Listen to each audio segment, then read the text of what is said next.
नमस्कार शेतकरी मित्रांनो, आज आपण सोलापूर जिल्ह्यामधील मंगळवेढा तालुक्यातील घरणगी या गावामध्ये आलेलो आहे। तर आपण एक नवा उद्योजक असं म्हणून अख्खं गाव यांच्याकडे बघत असतं अशा शेतकऱ्याची मुलाखत घेण्यासाठी आलेलो आहे। तर ह्या शेतकऱ्यानं अतिशय कमी काळामध्ये एका गायीपासून अशा आपण स्वतःच तयार करून पाड्यापासून गाया तयार केलेल्या आहेत। तर आज आपण त्यांना विचारू, जर का कोणी आपल्या चॅनलवर नवीन असेल सबस्क्राईब करा, जेणेकरून नवनवीन व्हिडिओ आपल्यापर्यंत पोहोचतील। चला मित्रांनो, आपण त्यांना विचारू। नमस्कार। नमस्कार। आपला परिचय? माझं नाव कुमार अरुण ताटे, राहणार घरणगी, तालुका मंगळवेढा, जिल्हा सोलापूर। बरं, तुम्ही हे दुग्ध व्यवसायाला सुरुवात कशा पद्धतीने केली? सुरुवात अगोदर असा काही मूड नव्हता जर्शा करायचा, पण मित्रांचं बघून असा नाद लागला की जर्शाकडे वळावं। मित्रांनं सांगितलं अगोदर जर्शा करायच्या असतील तर एक जर्शी कर किंवा 2 जर्शा कर, त्यातून आपल्याला अनुभव येईल। मग मित्रांनं सांगितल्यानंतर मग पहिल्यांदा मी एक जर्शी आणली। एक जर्शी नंतर त्या जर्शीला पाडी झाली, त्या पाडीची 2 जर्शा केल्या। 2 जर्शा झाल्यानंतर परत त्या 2च्या 4 केल्या। अशा करत करत माझ्या आता जवळपास 30-32 जर्शा गाय आहेत। आता मला सांगा, सुरुवातीला आता तुम्ही आता ही जी गाया केल्या त्या ती बंदिस्त केल्या होत्या का सुरुवातीपासूनच मुक्त गोटा केला होता?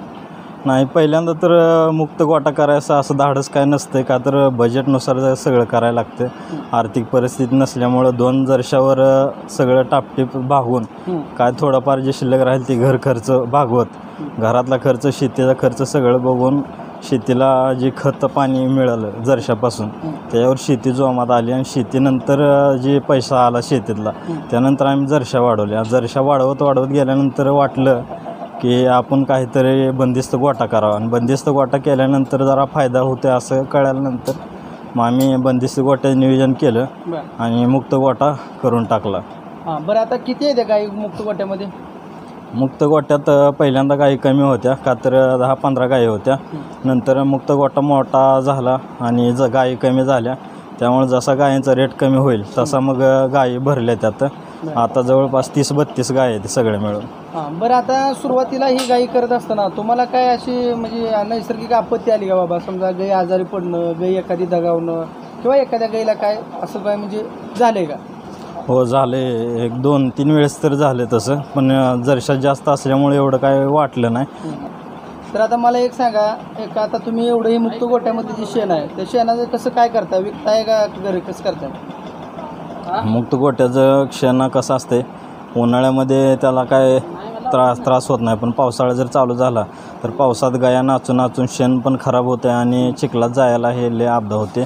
त्यामुळे उन्हाळा चालू झाला की बागेला वगैरे शेणखत विकत घेऊन जातात। मग आम्ही ते जसं 3000-4000 रुपये टेलरने विकून देतो शेतकऱ्यांना।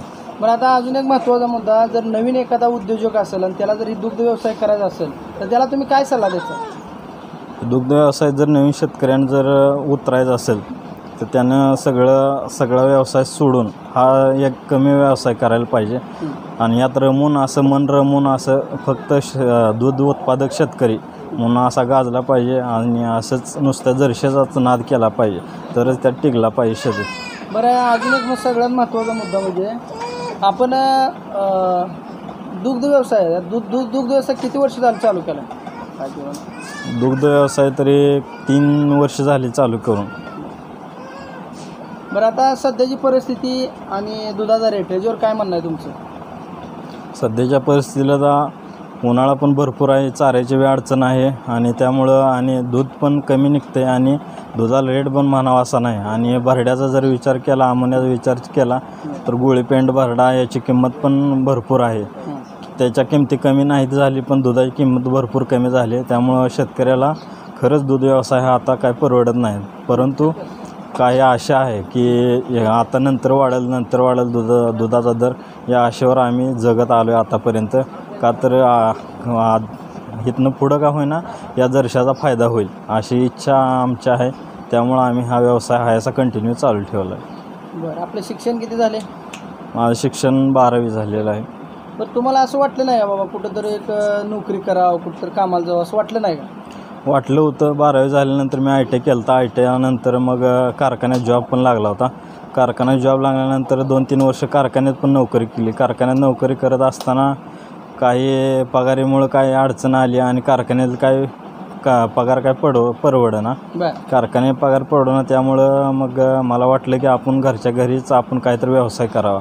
मग व्यवसाय करावा म्हणूनसाठी मी या धंद्यात उतरलो आणि पहिल्यांदा 2 वर्ष केल्या आणि त्या 2 वर्षाच्या आता जवळजवळ 30-32 वर्ष झाले. त्या वर्षात 1.5 वर्षात एवढं उलाढाल मी करून आता जरशा सगळ्या नील आहेत आणि 30-32 वर्षाचा मी आता मालक आहे. बरं बरं. आता मग आपलं दूध किती जाते? आता दूध 190 ते 200 लिटर दूध जात आहे आता सकाळ संध्याकाळ मिळून. आता दर काय दुधाला? दर आता 25 ते 27पर्यंत दर मिळतो दुधाला. बरं पण एवढाच काय दरानं काय परवडत नाही, का तर आम्हाला चारा भरडा जर ह्याचा विचार केला तर ह्या रेटमध्ये काहीच भागत नाही, मापामापी होते सगळं. बरं. आता तुम्ही दूध वाढीसाठी काय नवीन प्रयोग केला का आपल्या गोट्यामध्ये? दूध वाढीसाठी अजून तर काही केलं नाही, जसं आहे तसंच. का तर दूध वाढीचा नवीन प्रयोग जर करायला म्हटलं तर खर्च वाढतं जास्त आणि खर्च वाढल्यामुळं ती बजेटनुसार काही सगळं व्यवस्थित होत नाही. त्यामुळं काय अजून काय केलं नाही. आज दुधाला जर दर वाढला तर आम्ही काय तर नवीन प्रयोग करणार आहे दूध वाढीसाठी. बरं. तर मित्रांनो, या शेतकऱ्यांनी बरेच आपली त्या ठिकाणी व्यथा मांडली आहे. बरेच कष्ट करून या ठिकाणी या शेतकऱ्याला दुधाचे दर कमी असल्यामुळं त्यांना या ठिकाणी परवडत नाही असं यांचं म्हणणं आहे. तरी पण ह्या शेतकऱ्याने गायींसाठी फॅन बसवले आहेत, पोगर सिस्टीम बसवली आहे, लाईटिंग बसवलेली आहे. वेगवेगळ्या पद्धतीनं गायींची जेवढी काळजी घेता येईल तेवढी घेतलेली आहे. तर आता मला थोडक्यात या पोगर संदर्भात थोडी माहिती सांगा.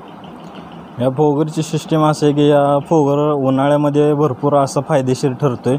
उन्हाळ्यामध्ये जर आपण फोगर लावला तर गायी, आता तुम्ही बघू शकताय, गायी सगळ्या सावलीला येऊन आणि फोगरच्या ह्याच्याखाली तुषारखाली व्यवस्थित बसलेल्या आहेत आणि बसून आता रवंत सुरू आहे गायींचा. त्यामुळं गायीला कसलाही त्रास होत नाही, गायी आजारी पडत नाही, त्या गायी व्यवस्थित राहते त्या. आणि आपल्यालाही फायदा होतो की गायी रवंत व्यवस्थित केला तर आपलं दूध वाढते. दूध वाढलं की आपल्याला काहीतरी तेवढाच आर्थिक फायदा होतो आहे. त्यामुळं फोगरच्या डोक्यात आलं विचार आणि मग आम्ही फोगरचं नियोजन करून फोगर बसवला आहे. पण 2-3 महिने झालं फोगर बसून आम्हाला भरपूर फायदा झाला आहे. त्यामुळं मला वाटते की प्रत्येक असं मुक्त गोटा शेतकरी आहेत त्यांनी आपल्या प्रत्येक गोट्यात फोगर लावून घ्यावा. फोगरचा काही जास्त खर्च नाही, पण गायी व्यवस्थित राहतात आणि त्यापासून आपल्याला फायदा जे मिळणार आहे तो व्यवस्थित फायदा मिळतो. बरं. किती खर्च येतो साधारणपणे? फोगरचा जर विचार केला तर फोगरला असा काय लय खर्च येत नाही. 8 ते 9 हजारापर्यंत फोगरची किंमत जाते. त्या फोगरमध्ये 10 ते 12 स्प्रिंकलर येतात, पाईप येते आणि मशीन येते. आणि त्या मशीनला पण 1 वर्षाची गॅरंटीसहित मशीन येते. त्यामुळं काय लय विचार करता 9-10 हजार रुपये जरी गेला आपले तरी काय तोटा वाटत नाही, का तर 1 महिना 2 महिन्यात त्याची वसुली होते आणि गाया पण आपल्या व्यवस्थित दूध किंवा चारा व्यवस्थित खातात. त्यामुळे फोगर लावावं अशी इच्छा आहे आमची. तुमच्या डोक्याची संकल्पना कशी काय आली? असं यूट्यूबवर बघत असताना शेतकऱ्याच्या किंवा जर्सी गायांच्या व्यथा बघत असताना मला एक यूट्यूबवर व्हिडिओ दिसला. मग व्हिडिओ बघितल्यानंतर त्याचा नंबर घेतला आणि त्यांना फोन लावून विचारलं की का खरंच याचा फायदा काय होतो आहे का. तर त्यांनी सांगितलं की फायदा होतो आहे, तुम्ही लावून बघा. मग असंच मग बाजारातून ऑनलाईन मागवणी केली याची आणि फोगर लावून टाकला आहे. तर आता भरपूर फायदा झालेला दिसतो आहे फोगरचा. बरं. आता एक थोडक्यात सांगा, एखादा नवीन उद्योजक जर सध्या ह्या व्यवसायात पडत असेल तर त्यांनी पडावा का नाही? आता नवीन व्यवसायाला जर सुरुवात करायची म्हटलं तर सध्या तरी आता दुधाचा रेट आणि अमोनियाचा रेट याचं जर जेमतेम जर बजेट काढायचं म्हटलं तर काय नवीन शेतकऱ्याला तर परवडायसारखं नाही, का तर अमोन चारा खर्च, उन्हाळा असला, महागाई असली आणि पाणी शेतीला लागणार ही असते वैरण पाणी. ह्याच्यामुळं सगळं जनावराला जेमतेम भरपूर लागते वैरण पाणी असं. तर नवीन शेतकऱ्यानं सगळं व्यवस्थित अगोदर करायचं आणि नंतरच 2 वर्षापासून सुरुवात केली तर बरं होईल. पडायचं असलं तर पडा, काय अडचण नाही, पण परत ना जर दगा फटका झाला तर ती सोसण्याची बी त्याची जबाबदारी पाहिजे, तयारी पाहिजे. कारण का तर या जर्सी गायात जेवढं जाईल तेवढंच खाली पण येऊ शकतं, का तर दुधाचं रेट असलेलं दगा फटका आहे, मस्टडी आहे, भरपूर दवाखाना खर्च असतो या धंद्यात. त्यामुळं असं ही तर आपण आता एवढं व्यथा सांगली, चाऱ्यामध्ये काय काय वापरताय आपण?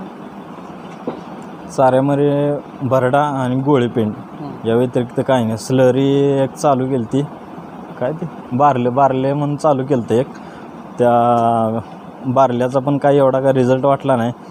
1 लिटर 2 लिटरनं जर्शी वाढली होती, पण कालांतराने त्या बारल्याला वास जास्त असल्यामुळं ते असं दारूसारखे लागत असल्यामुळं जरशा कालांतराने आजारी पडायला लागले. आजारी पडल्यामुळं ते पारला आम्ही बंद केलं आणि जरशा 1-2 लिटर कमी आल्या, पण आता सूर धरून व्यवस्थित चालू आहे जरशांचं काय. बरं, आता आपल्या गोट्यामध्ये पाड्या किती आहेत? आमच्या गोट्यामध्ये पाड्यासाठी आम्ही वेगळा गोटा केला आहे. त्या गोट्यामध्ये एक 10-12 पाड्या आहेत अजून. आणि जरशामध्ये आम्ही क्वालिटीचे इंजेक्शन भरवून जरशांना पाड्या तयार करतो आणि त्या पाड्याचे परत नंतर जरशे गाय तयार करतो आणि त्या गोट्यामध्ये आम्ही सांभाळतो गाय. वर्षाकाठी साधारणपणे किती गाय विकताय तुम्ही? अजून तरी गायी काही विकत नाही, का तर आमचा गोटा वाढवायचा. आमचं टार्गेट असं आहे की आता 32 गाय आहेत. या 32 गायापासून एका वर्षाच्या आत आम्हाला 50 गायाचं टार्गेट पूर्ण करायचं आहे. त्यामुळं आम्ही काय जरशा तर अजून कोणाला काही विकल्या नाहीत. तुमचं जरशा गायचं 50चं टार्गेट आहे का अजून बी काय वाढवायचं असा विचार आहे? नाही, सध्या तरी 50चं टार्गेट आहे आणि त्या टार्गेटनुसारच आम्ही नियोजन करत आहोत. परंतु दुधाला रेट वगैरे कमी असले तरीसुद्धा आम्ही 50चं टार्गेट ठेवलेलं आहे आणि 50चं टार्गेट आम्ही थोड्या दिवसातच पूर्ण करणार आहे. धन्यवाद. आपण चांगल्या पद्धतीने माहिती दिली आहे आणि या गोट्यासंदर्भात अतिशय उत्कृष्टरित्या आपली व्यथा मांडली. तर शेतकरी मित्रांनो, आपण अशाच नवनवीन ठिकाणी जाऊन गोट्याबद्दलची माहिती असेल, HF गायाबद्दल माहिती असेल, ब्रिडिंगवरचं काम असेल, अशा वेगवेगळ्या पद्धतीनं शेतकऱ्यांकडून माहिती घेत असतो. तर जर कोणी आपल्या यूट्यूब चॅनलला नवीन असाल तर चॅनलला सबस्क्राईब करा, शेअर करा, लाईक करा.